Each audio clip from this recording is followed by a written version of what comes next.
अब हम हिस्ट्री का पार्ट 2 देखेंगे, ठीक है। देखिए, गुप्त काल की कृषि व्यवस्था का महत्वपूर्ण लक्षण क्या था? तो सामंतवाद का प्रारंभ। फिर है गुप्तकालीन भूमि वर्गीकरण। क्षेत्र अगर देखें तो खेती करने योग्य भूमि, वास्तु निवास करने योग्य भूमि, खिल किसे कहते थे? जो भूमि कृषि योग्य नहीं होती थी। अपरहद जंगली भूमि को बोलते थे। चारागाह जो है पशुओं के चरने के लिए छोड़ी गई भूमि को कहते थे। किस शासक ने 4 अश्वमेध यज्ञ किए थे? तो प्रवर सेन प्रथम। कायस्थ शब्द का उल्लेख किस ग्रंथ में मिलता है? मुद्रा राक्षस में। ईंटों से निर्मित गुप्तकालीन मंदिर कहाँ स्थित है? तो बिठूर कानपुर में। कुमार गुप्त के समय में ही मध्य भारत में रजत सिक्कों यानी कि मयूर शैलों में जो है रजत सिक्कों का प्रचलन हुआ। उसने महेंद्रादित्य की उपाधि धारण की। नालंदा विश्वविद्यालय की स्थापना कुमार गुप्त के शासनकाल में की गई। गुप्त काल में पैठन की प्रसिद्धि का क्या कारण था? तो व्यापारिक मंडी। फिर शतरंज का खेल भारत में गुप्त काल के दौरान प्रारंभ हुआ था, जहां इसे चतुरंग के नाम से जाना जाता था। भारत में ये ईरान एवं तत्पश्चात यूरोप पहुंचा। फिर एक गुप्त काल में किस बंदरगाह से दक्षिण पूर्वी एशियाई राष्ट्रों को जहाज रवाना होते थे? तो ये हो जाएगा ताम्रलिप्त। किस चीनी यात्री ने गुप्त काल में किस चीनी यात्री ने गुप्त काल में भारत की दशा का वर्णन किया है? तो ये फायान। भारत हिंदू देवी देवताओं को समर्पित सबसे प्राचीन मंदिर किसके काल का है? तो गुप्त काल का। सती प्रथा का प्रथम अभिलेखिक साक्ष्य एरड़ से प्राप्त हुआ है। यह अभिलेख 510 ईस्वी का है, जिसमें गोपराज नामक सेनापति की स्त्री ने सती होने का उल्लेख है। फिर एक गुप्त काल में चीन से भारत में किस वस्तु का आयात किया जाता था? तो ये रेशमी कपड़ों का। कलहड़ के अनुसार अशोक ने अपने शासन के 7वें वर्ष में कश्मीर को जीता तथा कश्मीर में श्रीनगर की स्थापना की। फिर आगे है किग्गड़ राज्यों के अंत के लिए कौन उत्तरदायी था? तो समुद्रगुप्त। गुप्त काल का प्रसिद्ध खगोल शास्त्री कौन था? तो आर्यभट्ट। गुप्तकालीन चित्रकला का उत्कृष्टतम रूप मिलता है तो अजंता में। फिर विशाख दत्तकृत नाटक देवी चंद्रगुप्तम में उल्लेख है कि चंद्रगुप्त द्वितीय ने अपने बड़े भाई रामगुप्त की हत्या की। किसके स्वर्ण सिक्के में हीन यानी कि मिलावट धातु का प्रतिशत सर्वाधिक है? तो ये हो जाएगा स्कंदगुप्त। फिर है अगला, गुप्त काल में लिखित संस्कृत नाटकों में स्त्रियों और शूद्रों के संवाद किस भाषा में मिलते हैं? तो ये प्राकृत भाषा में। फिर एक गुप्त वंश का अंतिम शासक कौन था? तो ये विष्णुगुप्त था। चंद्रगुप्त द्वितीय विक्रमादित्य को किस कारण से सकारी कहा गया? तो ये शकों पर विजय के कारण। अगला है किस अभिलेख में समुद्रगुप्त को लिच्छवी दौहित्र बताया गया है? तो ये हो जाएगा प्रयाग अभिलेख। हुड़ों ने स्कंदगुप्त के शासनकाल में आक्रमण किया था। इसमें स्कंदगुप्त ने हुड़ों पर विजय प्राप्त की। गुप्त काल में श्रेणियों से बड़ी संस्था जिसकी शिल्प श्रेणियां सदस्य थी, इनको क्या कहा जाता था? तो इन्हें निगम कहते थे। अग्रहार से क्या तात्पर्य था? तो ये ब्राह्मणों को दिया जाने वाला भूदान था। विदिशा के पास उदयगिरी बुद्ध गुफाओं का निर्माण किस काल में हुआ था? तो ये गुप्त काल में हुआ था। बराह गुहा का निर्माण किस देवता के सम्मान में करवाया गया था? तो ये भगवान विष्णु जी के। गुप्त साम्राज्य के समकालीन राजवंश अगर हम देखें, वाकाटक राजवंश, ये जो है स्थापना इसकी हुई थी, कब हुआ था? 255 और 330 ईस्वी। और 255 में संस्थापक थे बिंध्य शक्ति और 330 ईस्वी में थे सर्वसेन। अगला है नाग राजवंश। अगला है त्रैकूटक राजवंश। ये जो है 415 ईस्वी में इसकी स्थापना हुई थी और इसके जो संस्थापक थे वो थे इंद्रदत्त। फोर्थ हूण राजवंश 500 ईस्वी में इसकी स्थापना हुई और तोरमाड़ ने जो है इसकी स्थापना की थी। फिर है सालंकायन राजवंश, ये 300 ईस्वी में इसकी स्थापना हुई और इसके जो संस्थापक थे उनका नाम था देववर्मन। विष्णु कुंडिन राजवंश, ये जो है 475 ईस्वी में इसकी स्थापना हुई और जो है विक्रमेंद्र फर्स्ट इन्होंने स्थापना किया था।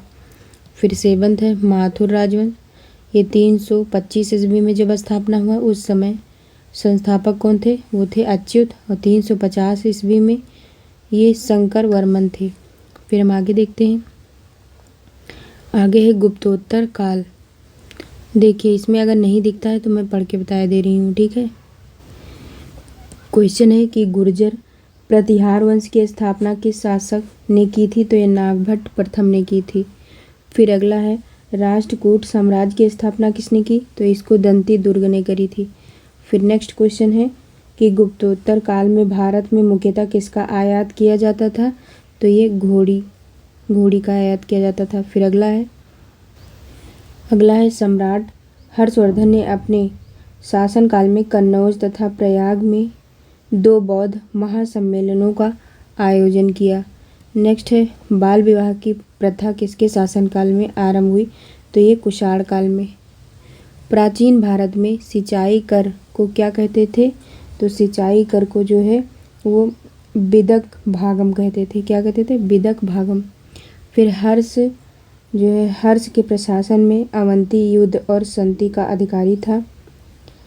इसके अतिरिक्त कुछ और भी थे अन्य जो है इस तरह हैं, जैसे यहाँ पे देखा जाए तो पहला क्या है सिंहनाद, इनको हम सेनापति बोलते थे। फिर नेक्स्ट है कुंतल, इसको हम अश्व सेना का प्रधान कहते थे। स्कंदगुप्त, इनको हम कहते थे हस्त सेना का प्रधान। फिर है जो है सामंत महाराज, इसको हम इनको बोलते थे नागरिक प्रशासन का प्रमुख। फिर अगला है 3री शताब्दी में वारंगल किस लिए प्रसिद्ध था, तो लोहे के यंत्रों और उपकरणों के लिए। फिर अगला है पुराणों के अनुसार चंद्रवंशीय शासकों का मूल स्थान किसे माना जाता है, तो ये प्रतिष्ठानपुर को माना जाता है। फिर है हर्ष चरित नामक पुस्तक के रचयिता कौन थे, तो बाणभट्ट। हर्ष का शासनकाल कब से कब तक था, तो ये 606 से 641। सम्राट हर्ष ने अपनी राजधानी थानेश्वर से कहाँ स्थानांतरित करी, तो कन्नौज। कवि बाणभट्ट कहाँ के निवासी थे, तो औरंगाबाद महाराष्ट्र के थे। फिर नर्मदा नदी पर सम्राट हर्ष के दक्षिणवर्ती अभियान को पुलकेशिन द्वितीय ने रोका था। नालंदा विश्वविद्यालय किस राज्य में स्थित है, तो बिहार में। मौर्यों द्वारा निर्मित सुदर्शन झील काठियावाड़ में, तो सुदर्शन झील का जीर्णोद्धार शक शासक रुद्रदामन प्रथम ने करवाया था। फिर अगला है कि ह्वेनसांग किस राजा के शासनकाल में आया था, तो ये सम्राट हर्षवर्धन के शासनकाल में। अगला है भारत में नारियल की खेती कब से प्रारंभ हुई, तो ये सातवाहन काल से। अगला है कौशेय शब्द का प्रयोग किसके लिए किया जाता था, तो रेशम के लिए, कौशेय रेशम। नेक्स्ट है कि गुप्तोत्तर काल में प्रमुख व्यापारिक केंद्र कहाँ था, तो ये था कन्नौज में। फिर अगला है जो है ह्वेनसांग की भारत में यात्रा के समय सूती वस्त्रों के उत्पादन के लिए सबसे प्रसिद्ध नगर कौन था, तो ये मथुरा था। फिर नेक्स्ट है गुप्तोत्तर काल में भूमि का स्वामित्व किसके हाथ में था, तो ये था ग्राम सभा। नेक्स्ट क्वेश्चन है भारत में सबसे प्राचीन विश्वविद्यालय कहाँ है, तो ये नालंदा विश्वविद्यालय, तो ये बता दिया मैंने, ठीक है। इसके बात करें तो भीन माल की यात्रा किस चीनी यात्री ने किया था, तो इसको ह्वेनसांग ने किया था। नेक्स्ट है कि चीनी यात्री एत्सिंग ने बिहार का प्रथम किस समय, मतलब कह रहा है कि चीनी यात्री एत्सिंग ने बिहार का जो भ्रमण है वो किस समय किया था, तो ये 672 ईस्वी में किया था। नेक्स्ट है हर्ष को 3 नाटकों मतलब हर्ष के 3 नाटकों प्रियदर्शिका, रत्नावली और जो है नागानंद के रचयिता के रूप में जाना जाता है। फिर है नालंदा विश्वविद्यालय को किसने नष्ट किया था? तो ये बख्तियार खिलजी ने। फिर क्वेश्चन है कि किस काल में जजमानी व्यवस्था कहलाने वाली एक नए प्रकार की सामाजिक रचना का भारत में प्रसार हुआ? तो उत्तर गुप्त काल में। फिर नेक्स्ट है गुप्त वंश के पतन के पश्चात उत्तर भारत में बड़े भाग का पुनर्गठन किया। किसने किया था? तो हर्षवर्धन ने। चीन में दूध भेजने वाले शासक? तो हर्षवर्धन शासक थे। उस समय कौन सा वंश था? तो ये पुष्य भूति वंश। नरसिंह द्वितीय इनके समय में जो है पल्लव वंश। फिर यशोवर्मन ये कन्नौज नरेश। फिर है अगला जो है कलोत्तुंग प्रथम, ये जो है चोल वंश थे। फिर हम आगे देखते हैं। आगे है प्राचीन भारत में स्थापत्य कला। खजुराहो मंदिर मतलब कह रहा है कि खजुराहो का मातंगेश्वर मंदिर किस देवता को समर्पित है? तो ये शिव भगवान को। 100 से अधिक बौद्ध गुफाएं कहाँ हैं? तो एक कन्हेरी महाराष्ट्र में। पालिताड़ा मंदिर किस नगर में अवस्थित है? तो भावनगर में। त्रिमूर्ति के नाम से कौन सी गुफा विख्यात है? तो एलिफेंटा। खजुराहो के मंदिर हिंदू एवं जैन धर्म से संबंधित है। इनका निर्माण चंदेल शासकों ने करवाया था 950 से 1050 ईस्वी में। एलोरा की प्रसिद्ध शैलकृत मंदिर व गुफाएं किस धर्म से संबंधित हैं? तो हिंदू, बौद्ध एवं जैन धर्म से। पशुपतिनाथ मंदिर किस देश में स्थित है? तो नेपाल, काठमांडू। बौद्ध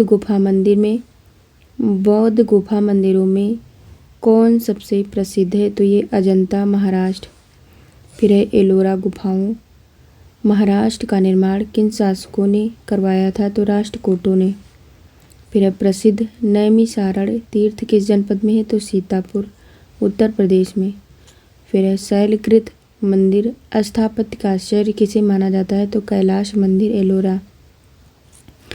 एलिफेंटा के शैलकृत मंदिरों को स्थापित करने का श्रेय राष्ट्रकूट शासकों को जाता है। यहाँ की गुफाएं शैव धर्म से संबंधित हैं। एलोरा के प्रसिद्ध शिव मंदिर का निर्माण किस राष्ट्रकूट शासक ने करवाया था? तो कृष्ण प्रथम ने।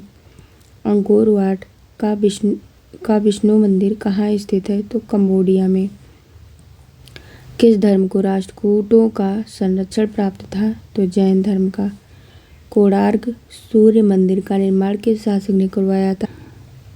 नरसिंह देव बर्मन ने। काला पैगोडा के नाम से किसे जाना जाता है? तो कोणार्क का सूर्य मंदिर, उड़ीसा।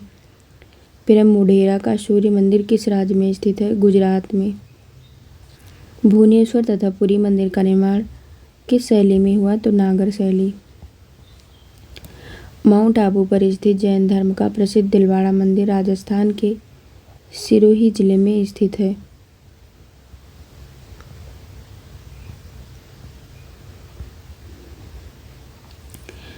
जगन्नाथ मंदिर किस राज्य में स्थित है? तो उड़ीसा में। फिर है द्रविड़ शैली के मंदिरों में गोपुरम का तात्पर्य क्या है? तो तोरण के ऊपर बने अलकृत एवं बहुमंजिला भवन से। उड़ीसा के भुवनेश्वर में स्थित लिंगराज मंदिर वहाँ के नष्ट हुए मंदिरों में सर्वाधिक बड़ा और सबसे ऊंचा है। चट्टानों को काटकर महाबलीपुरम का मंदिर किन शासकों द्वारा बनवाया गया? पल्लव शासकों द्वारा बनवाया गया। प्राचीन नगर तक्षशिला किन दो नदियों के मध्य स्थित था? तो सिंधु और झेलम नदियों के बीच में, मतलब सिंधु और झेलम नदी के मध्य में स्थित था। ऐतिहासिक दिगंबर जैन तीर्थस्थल सोनगिरी कहाँ पर स्थित है? तो ये मध्य प्रदेश में स्थित है। प्रसिद्ध विरूपाक्ष मंदिर कहाँ अवस्थित है? तो हम्पी कर्नाटक में स्थित है। आदि शंकराचार्य ने ज्योति ज्योतिर्मठ उत्तराखंड, शारदा मठ द्वारका, गोवर्धन मठ पुरी एवं वेदांत मठ श्रृंगेरी की स्थापना की थी। अगला, भारत के सांस्कृतिक इतिहास के संदर्भ में पंचायतन शब्द किसे निर्दिष्ट करता है? तो ये मंदिर रचना शैली को निर्दिष्ट करता है।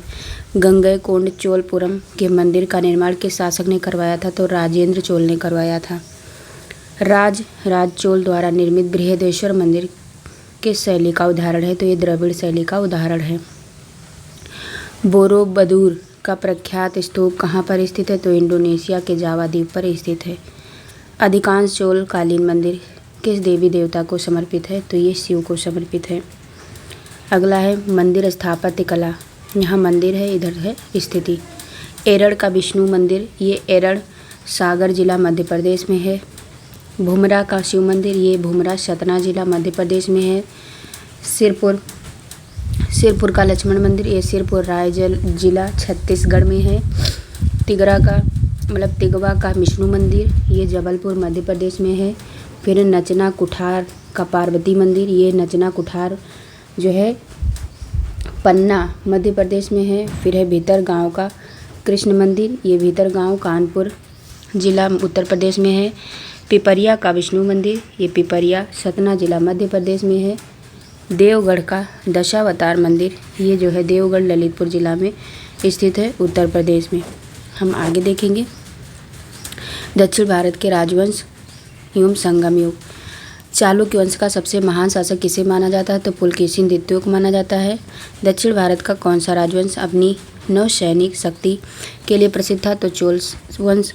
फिर है मामल्लपुरम में रथ स्मारकों का निर्माण किस वंश के शासकों ने करवाया था? तो पल्लव वंश। फिर है महाबलीपुरम के रथ मंदिरों का निर्माण किसने करवाया? नरसिंह वर्मन फर्स्ट ने करवाया। पांड्य राज्य किस वस्तु के उत्पादन के लिए प्रसिद्ध था? तो मोतियों के लिए।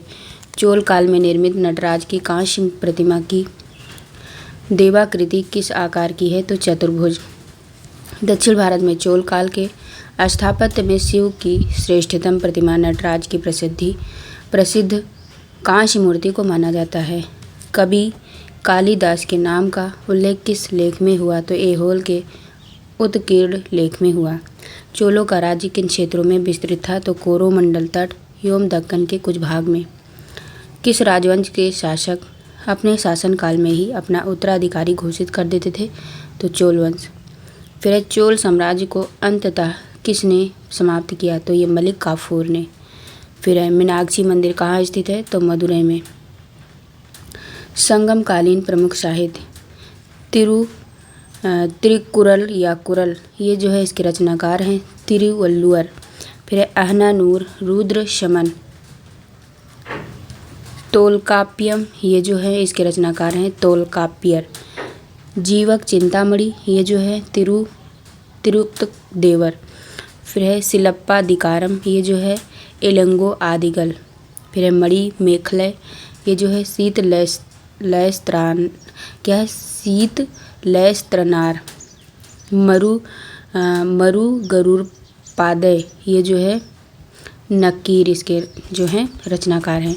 फिर हम बात करें कदम्ब राज्य की स्थापना मयूर दर्शन क्या है? कदम्ब राज्य की स्थापना मयूर शर्मन ने की थी और कदम्बों ने 4वीं शताब्दी में उत्तरी कर्नाटक और कोंकण में अपनी सत्ता स्थापित की थी। फिर अगला है प्रमुख संस्थापक एवं उनकी राजधानी व राजवंश। इधर राजवंश है, ये राजधानी दिया है, इधर संस्थापक। चोल वंश की राजधानी जो थी वो तंजौर थी और इनके संस्थापक विजयालय। फिर है पल्लव वंश की राजधानी कांचीपुरम। विष्णु जो थे संस्थापक थे। राष्ट्रकूट राजधानी माणिक्य, संस्थापक दंतीदुर्ग। होयसल वंश, ये जो है द्वार समुद्र इसकी राजधानी थी और संस्थापक विष्णुवर्धन।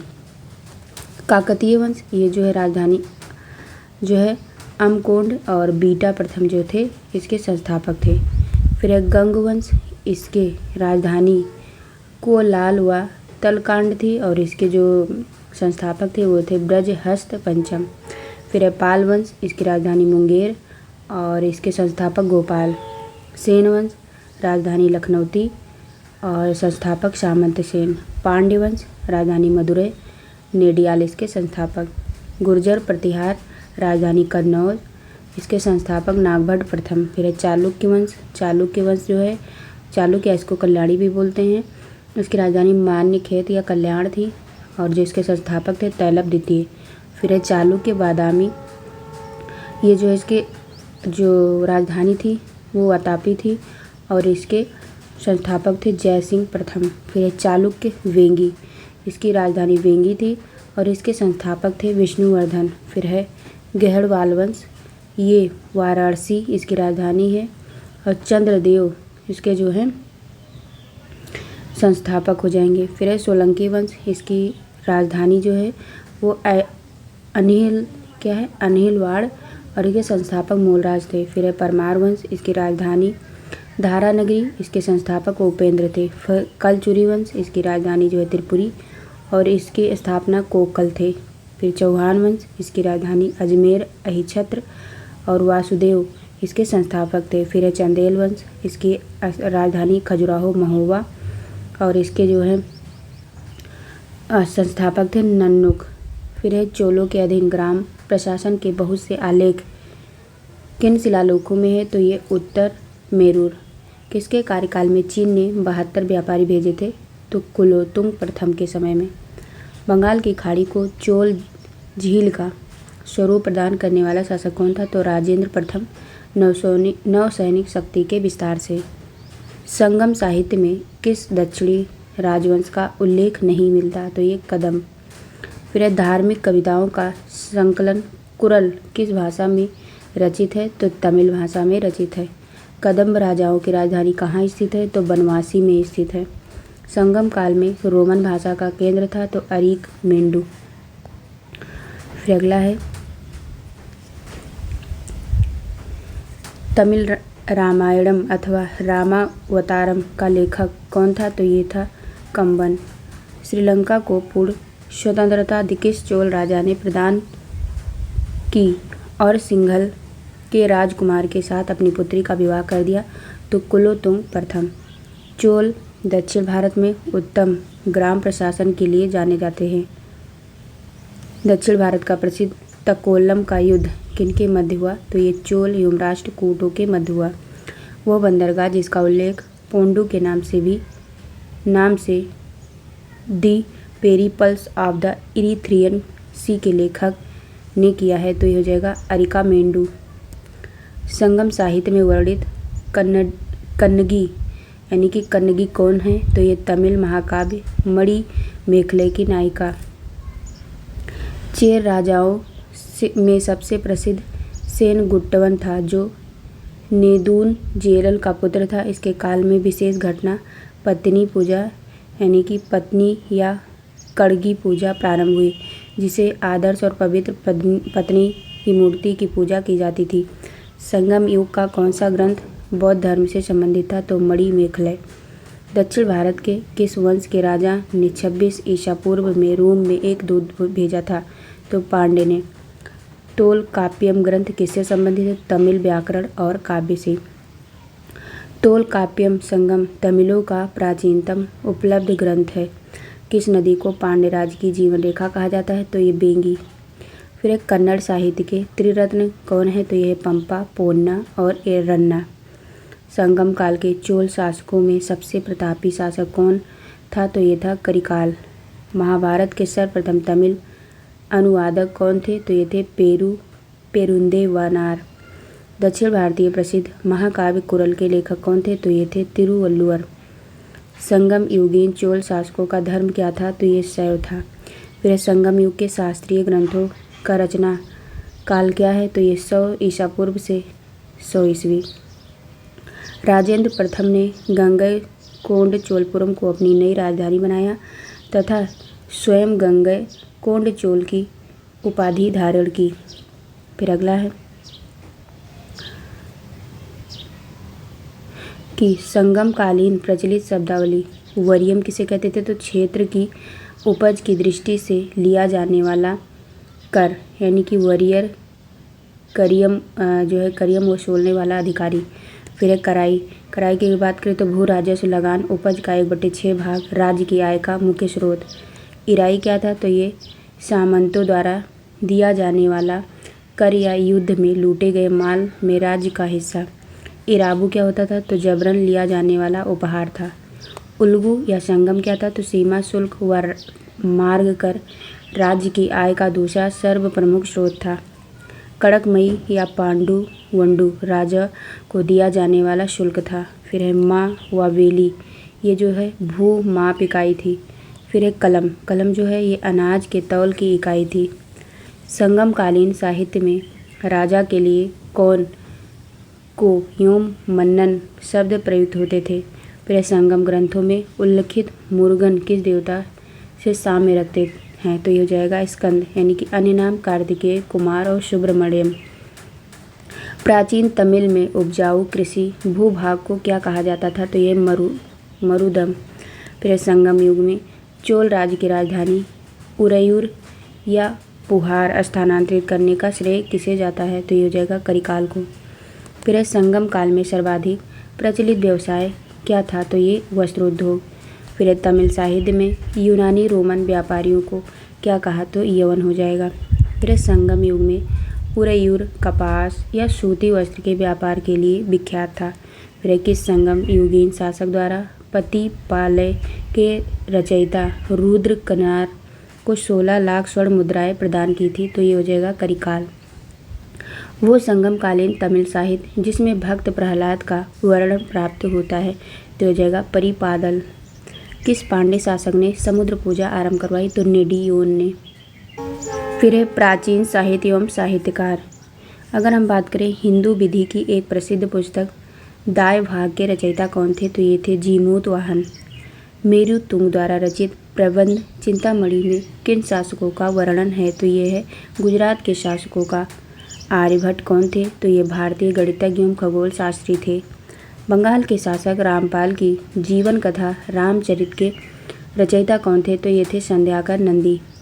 कल्हड़ द्वारा रचित राजतरंगिणी को किसने आगे बढ़ाया? तो जोन राज एवं श्रीवर ने। अगला है पंचतंत्र। पंचतंत्र मूल रूप से किसके द्वारा लिखी गई? तो पंडित विष्णु शर्मा द्वारा। अष्टाध्यायी के रचयिता कौन थे? तो ये पाणिनि थे। चरक संहिता नामक पुस्तक किस विषय से संबंधित है? तो ये चिकित्सा से संबंधित है। पृथ्वीराज रासो के रचयिता कौन थे? तो ये चंद्रवरदायी थे। 10 कुमार चरित के लेखक कौन थे? तो ये दंडी थे। अगला है गणित की पुस्तक लीलावती के लेखक कौन थे? तो ये थे भास्कराचार्य। गीत गोविंद के रचयिता जयदेव किसकी सभा को सुशोभित करते थे? तो ये लक्ष्मण सेन हो जाएगा। फिर मिलिंद पन्हु किस भाषा का ग्रंथ है? तो ये पाली ग्रंथ का भाषा का ग्रंथ है। नागानंद रत्नावली प्रियदर्शिका के रचयिता हर्षवर्धन है। शिल्पाधिकारम के लेखक कौन था? तो ये था इलंगो। संस्कृत ग्रंथ पृथ्वीराज विजय का लेखक कौन था? तो जगनक था। विश्वकोशीय ग्रंथ किसे कहा जाता है? तो बृहत संहिता को। सौंदरानंद किसकी रचना है? तो ये अश्वघोष की है। मनुस्मृति मुख्यतः किससे संबंधित है? तो ये समाज व्यवस्था से। पंचतंत्र भारत के सर्वाधिक बार अनुवादित साहित्यिक ये क्या लिखा है? पुस्तक होगा। साहित्यिक पुस्तक मानी जाती है। मूलतः संस्कृत में रचित इस पुस्तक का 15 भारतीय तथा 40 विदेशी भाषाओं में अनुवाद हुआ है। मुगल काल में इसका फारसी अनुवाद अनावारे शुहौली शीर्षक किया गया था। कौन सी? पंचतंत्र। फिर अगला है महाभाष्य के लेखक पतंजलि शुंग काल के शासक पुष्यमित्र शुंग के समकालीन तथा उनके पुरोहित थे। आगे है भारत का प्रथम विधि निर्माता किसे माना जाता है? तो मनु को। मिलिंद पन्हु नामक रचना राजा मिलिंद यानी कि मिनांडर तथा किस बौद्ध भिक्षु के मध्य संवाद रूप है? तो ये नागसेन और राजा मिलिंद। कश्मीर में हिंदू राज्य का इतिहास किस ग्रंथ से पता चलता है? तो कल्हड़ की राजतरंगिणी से। गाथा सप्तशती नामक पुस्तक कह रहा गाथा सप्तशती नामक मुक्तक काव्य की रचना किसने की थी? तो हाल ने। बीज गणित के क्षेत्र में अपने योगदान के लिए कौन माने जाते हैं? तो भास्कराचार्य। अगला तमिल रामायण का रचनाकार कंबन किस चोल शासक के दरबार में थे। तो ये हो जाएगा कुलोत्तुंग तृतीय। गुप्त काल की महत्वपूर्ण रचनाएं। कालिदास की रचना है मालविकाग्निमित्रम, अभिज्ञान शाकुंतलम, मेघदूतम, ऋतुसंहारम, कुमार संभवम, रघुवंशम, विक्रमो वर्षियम। फिर अभिषाक दत्त, ये जो है देवी चंद्रगुप्तम, मुद्रा राक्षस। दंडी की बात करें तो 10 कुमार चरित, काव्य दर्शन। सिंहसेन जो है सिंधसेन, ये न्यायावतार। भास की पुस्तक स्वप्नवास दत्तम और चारु दत्तम। विष्णु शर्मा पंचतंत्र। चरक संहिता। आर्यभट्ट ब्रह्म सिद्धांत। बुद्ध घोष, ये जो है विशुद्धिमग्ग। असंग जो है ये योगाचार। भास उरुभंग, भारवी किराता अर्जुनियम। अमर सिंह अमरकोश। वत्सभट्टी रावणवध। चंद्र गोमिन, ये जो है चंद्र व्याकरण। बराह मिहिर, ये वृहत संहिता पंचसिद्ध तंदिका। आर्यभट्ट जो है ये आर्यभट्टियम। शूद्रक जो है मृच्छकटिकम, ये इनकी जो है मृच्छकटिकम इनकी रचना थी। तो ये हमारा पूरा क्या हो गया, ये हो गया प्राचीन इतिहास। अब हम अगला मध्य इतिहास देखेंगे। आज के लिए इतना ही। जय हिंद, जय भारत। आप लोग को मेरी वीडियो थोड़ी भी पसंद आए तो इसको लाइक, सब्सक्राइब और शेयर करिए। जय हिंद, जय भारत।